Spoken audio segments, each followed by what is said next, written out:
നിങ്ങൾ ഈ channel subscribe ചെയ്തിട്ടില്ലെങ്കിൽ താഴെ കാണുന്ന സബ്സ്ക്രൈബ് ബട്ടൺ ക്ലിക്ക് ചെയ്ത് സബ്സ്ക്രൈബ് ചെയ്യുക. അടുത്ത വീഡിയോ നോട്ടിഫിക്കേഷൻ ലഭിക്കാനായി താഴെ കാണുന്ന ബെൽ ബട്ടൺ ക്ലിക്ക് ചെയ്യുക.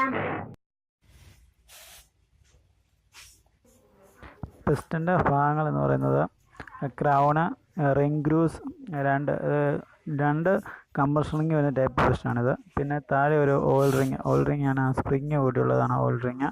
പിന്നെ സ്കേർട്ട് എന്നിങ്ങനെയാണ് പിസ്റ്റൻ്റെ ഭാഗങ്ങൾ. ഇതൊരു ഡീസൽ എഞ്ചിൻ്റെ പിസ്റ്റാണ്, അതായത് ഐഷറിൻ്റെ പിസ്റ്റാണ്. ഇതിൽ മേളിൽ കാണുന്ന ഹെഡിൽ കാണുന്ന ഈ ഹോളിലാണ് കമ്പഷൻ ചേമ്പർ എന്ന് പറയുന്നതാണ്.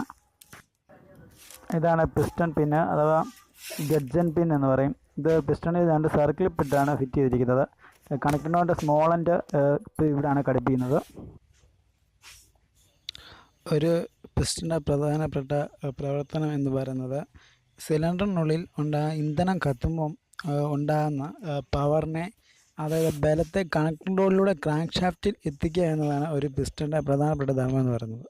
സിലിണ്ടറിനകത്ത് മർദ്ദീകരിക്കുന്ന വാതകത്തെ ക്രാങ്ക് കേസിലേക്ക് ലീക്ക് ചെയ്യാതെ ഇരിക്കുന്നതും പിസ്റ്റൻ്റെ ഒരു പ്രവർത്തനമാണ്. പിസ്റ്റണിൽ രണ്ട് കംപ്രഷൻ റിങ്ങും ഒരു ഓയിൽ റിങ്ങുമാണ് പിസ്റ്റണിൽ ഉള്ളത്. പിസ്റ്റൺ പിൻ മുഖേന കണക്റ്റിംഗ് റോഡിൻ്റെ സ്മോൾ എൻഡ് ഘടിപ്പിച്ചിരിക്കുന്നത് പിസ്റ്റണിലാണ്.